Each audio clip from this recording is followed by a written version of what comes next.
चला आपण त्यासाठी लागणारा हा मसाला तयार करून घेतला। 2 परतलेले पदार्थ एकत्र करून वाटण तयार केलं। पुढे आता आपल्याला फोडणी द्यायची। बरं, त्यामुळे आधी तेल घाला। बरं, किती लागणार आहे? अजून लागेल? बरं, आता मोहरी, बरं, कढीपत्ता, जिरं, कढीपत्ता परतू देत जरा चांगला।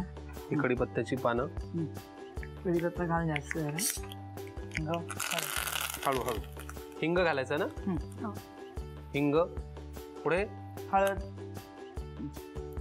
अजून आता ही फोडणी झाली, यातून बाजूला ठेवूया आपण। आता ही डाळ आहे ना, ही त्या पॅन मध्ये घेऊया आपण। बर, याच्यावर या वाफवलेल्या भाज्या घालायच्या सगळ्या। बर, आता त्याच्यावर फोडणीचा तडका द्यायचा। बर, ओके। नंतर त्याच्यावर हा भात घालायचा, तयार भात बघा सगळं लागेल। बर बर, मला एक सांगा, आपण ही फोडणी वरून का घातली हो?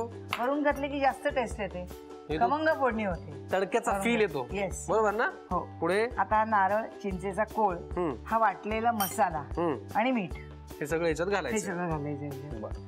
चिंचेचा कोळ, चिंचेचा कोळ हे पण आपण घालत नाही, म्हणून तो चिंचेचा कोळ जास्त छान लागतो आणि टेस्ट बघा तुम्हाला कळेल। हा मसाला घाला सगळा वाटलेला, आपण तयार केलेला आपण वाटल्या। बरोबर, आधी परतून घेऊन मग वाटण केलं। हो हो हो, हा भरपूर लागेल ना? हा सगळं घालून टाक। आणि मीठ, हे कांदे आणि हे कांदे परतून घेतले, परतून घेतले। आपण सगळे पदार्थ घातले, मसाला पण घातला। आता आणि आता अलगद हलवायचं एकदम, म्हणजे भाताची शीतं आहेत ती तुटता कामा नये। बरोबर, तर नुसतं हँडल धरून हलवलं तरी तर ते जास्त चांगलं आणखी। बरोबर बरोबर। आणि मग हलवून नंतर थोडा पाण्याचा हापका मारायचा जरा, कारण भात थोडा कमी शिजवलेला आहे आपण। आता झाकण ठेवायचं आणि वाफ आणायची, की झाला आपला तयार भात। वर कोथिंबीरनी त्याला छान सजवायचं। ठीक आहे, आपण तुर्तास झाकण ठेवूयात। किती वेळासाठी? एक 10 मिनिटं। ओके, 10 मिनिटं वाट पाहून आम्ही त्याला छान असं एकत्रित शिजवून घेतो, मग त्याला कोथिंबीरने छान असं गार्निश करतो। तोपर्यंत तुम्ही लिहून घ्या कदंबम साठी लागणारं साहित्य आणि कृती।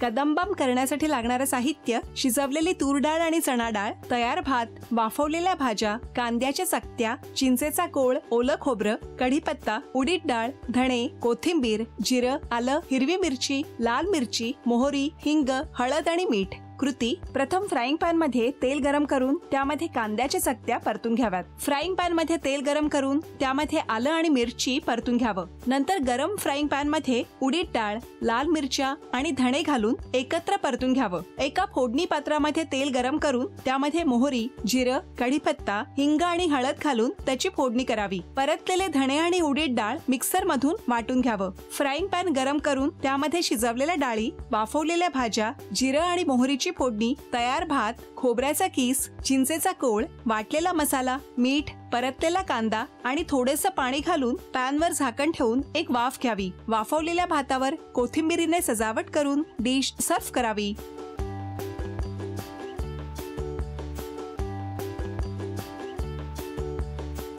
सफरचंदाचे काप नीट परतल्यानंतर त्यामध्ये दालचिनी पूड आणि मध घालून पुन्हा नीट परतून घ्यावं। बटर लावलेल्या ब्रेडवर सफरचंदाचे तुकडे, बदामाचे तुकडे, टुटी फ्रुटी, डार्क चॉकलेट आणि मीठ घालून दुसरा ब्रेडचा तुकडा त्यावर ठेवून वरच्या बाजूला बटर लावून घ्यावं। एका बाउलमध्ये स्ट्रॉबेरी सिरप आणि क्रीम घालून सॉस तयार करून घ्यावा। तयार सँडविच पॅन मध्ये बटरवर ग्रिल करून घ्यावं आणि स्ट्रॉबेरी सॉस बरोबर सर्व्ह करावं।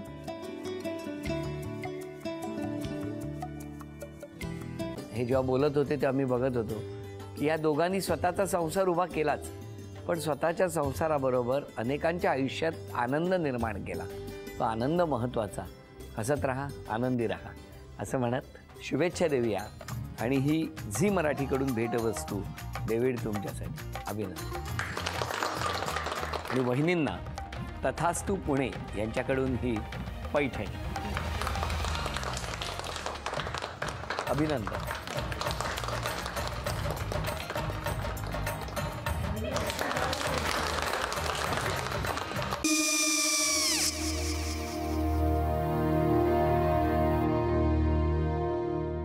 काय गो? हा काय झालं? काय झालं? काय आले मी निकाल लावून आली। हो पण तिची आईच काय बोलली? तिला पटलं का सगळ्या? निशाने आपल्या चुका कबूल केल्या का? आई मी चांगलं सुनावून आली आहे. हं. त्या तिची बाजू घेत होत्या पण मी लक्ष दिलं नाहीये. खूप झालं आता. चांगुलपणा खूप झाला. मऊ दिसलं ना की कोपऱ्याने खणतात ना माणसं, ते असं. अगो पण आईच म्हणली काय तिची? पटला काय तिका? मला माहिती. आई मी तुम्हाला नंतर फोन करते. हो चालेल. आणि आई बाबा जे बोलले त्याचं वाईट नका वाटून घेऊ. सॉरी. सॉरी काय त्या? नेहा आले. आई मी येते. हो काकू येते.